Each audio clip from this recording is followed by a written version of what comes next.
어느 의사가 경험한 감동 이야기.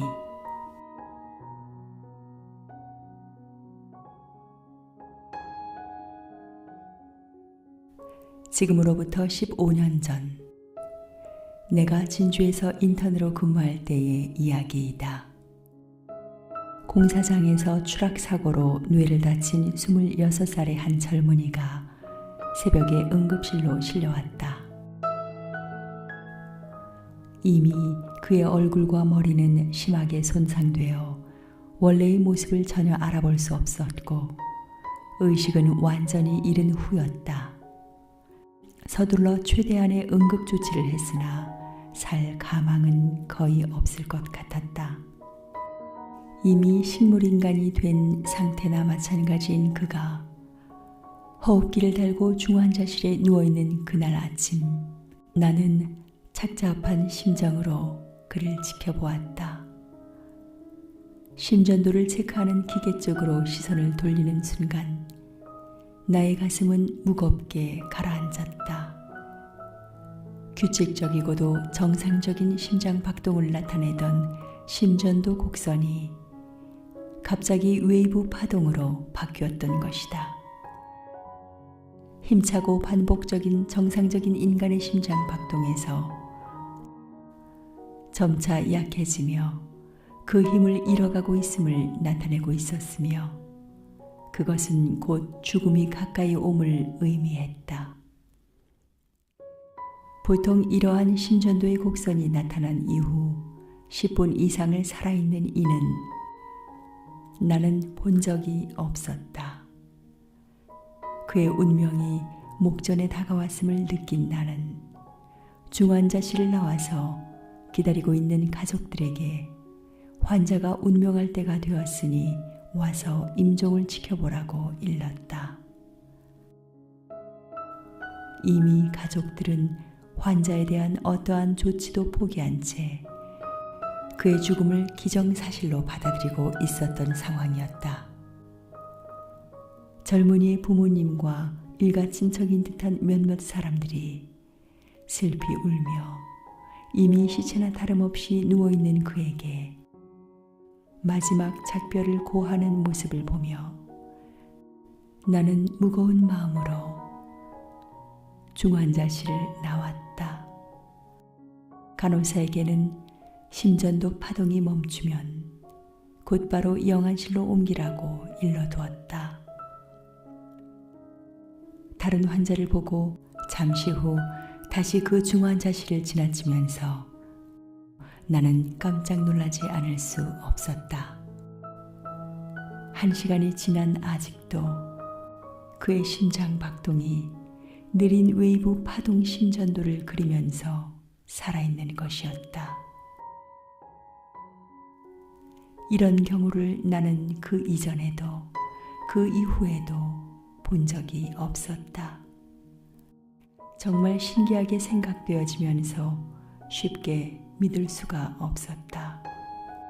그날 오후는 쏟아지는 응급 환자들을 돌보느라 더 이상은 그에 대해 생각할 겨를이 없었다. 응급실은 거의 매일이 전장의 야전병원 같은 분위기였다. 피곤한 몸을 이끌고 자는 둥 마는 둥 그날 밤을 보냈다. 다음 날 아침 나는 왠지 갑자기 생각이 들어 다시 그 중환자실을 가보았다. 물론 지금쯤은 아무도 없는 빈 침대거나 다른 환자가 누워있으리란 당연한 생각이었지만 왠지 그의 생각이 머릿속에 떠나지 않음은 스스로도 부정할 수 없었다. 방에 들어선 순간 나는 다시 한번 나의 눈을 의심하지 않을 수 없었다. 아직도 그가 있었다.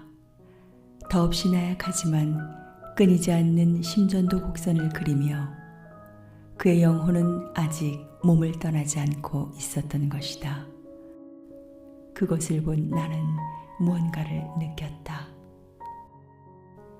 왠지 이 세상에서 그가 쉽게 떠나지 못할 그 어떤 이유라도 있는 것일까? 이것은 과학적, 의학적 상식으로 납득이 가지 않는 경우였다. 나는 의학적 지식으로는 설명할 수 없는 그 이상의 어떤 존재를 그 순간 무의식 중에 감지했던 것 같다.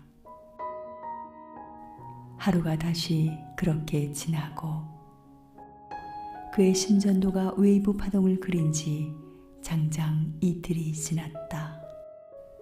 다음 날 아침 나는 다시 중환자실에 가보았다.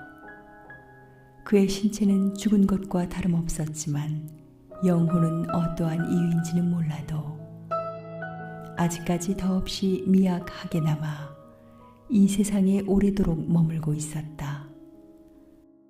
심전도를 나타내는 모니터 화면이 그 상황을 보여주고 있었고 나의 예사롭지 않은 느낌 역시 그것을 뒷받침해주고 있었다. 그때 갑자기 한 젊은 여인이 중환자실로 들어왔다. 이제까지 보호자 중에 없었는데 마치 멀리서 갑작스런 연락을 받고 급하게 온 듯했다. 젊은이의 애인인 듯 했는데 마치 넋이 나간 사람처럼 제대로 환자를 쳐다보지도 못하고 창백한 얼굴로 금방이라도 바닥에 쓰러질 것만 같았다. 그의 곁으로 가까이 다가갈 수 있게 나는 한 옆으로 비켜주었다. 젊은 여인은 말없이 눈물을 흘리며 가까스로 침대 옆에 섰다. 바로 그 순간 갑자기 그의 심전도 파동이 멈추었다. 모니터 화면에서 끊임없이 지속되던 웨이브 파동이 한순간 사라지고 마치 전원이 꺼진 것 같은 한 줄기 직선만이 화면에 나타났다. 이틀간 미약하게나마 뛰어왔던 그의 심장이 바로 그때 멈춘 것이었다. 내 가슴은 순간 서늘해지면서 왠지 모를 거대한 느낌에 사로잡혔다. 이젠 정말로 이 세상을 떠난 그와 그의 곁에 남겨진 여인을 두고 나는 중환자실을 빠져나왔다. 그의 임종 소식을 전하고 나는 보호자 중에 한 사람에게 방금 온 그녀가 누구인지 물어보았다. 내게는 그녀가 그의 삶을 오늘까지 정말 믿기지 않을 정도로 연장시킨 어떤 존재로까지 여겨졌던 것이다. 그녀는 결혼한 지 3개월에 접어드는 그의 부인이었고 뱃속에 아기를 임신 중이었다. 놀라움과 마음속 깊숙이 형용할 수 없는 감정의 파도가 밀려옴을 느끼며 나는 그 순간 내가 해야 할 행동이 무엇인지를 깨달았다. 그녀가 나오기를 기다렸다가 나는 그녀에게 다가갔다. 그리고 이야기해 주었다. 세상을 떠나기 전에 당신과 뱃속의 아기를 만나기 위해 그가 얼마나 그 오랫동안 죽음과 삶의 경계에서 사투를 벌이면서 오랜 시간을 기다렸는지, 얼마나 힘겹고 가슴 아픈 영혼의 기다림이었는지, 그리고 그것은 부인과 그의 아기에게 전하는 그의 이 세상 마지막 메시지라고, 그것은 바로 사랑의 작별 인사라고. 듣고 있는 그녀의 눈에서 넘치는 눈물을 바라보며 나는 두려움과 함께 어떠한 경외심까지 느끼지 않을 수 없었다. 애절하고 아름다운 사랑을 간직한 한 영혼이 바로 우리 곁을 떠나는 순간이었다. 나는 영혼의 존재를 믿는다. 존재를 믿을 뿐 아니라 생생히 느꼈고 경험했다. 그리고 그 존재를 이끌어주는 가장 큰 힘이 인간의 사랑이라는 것을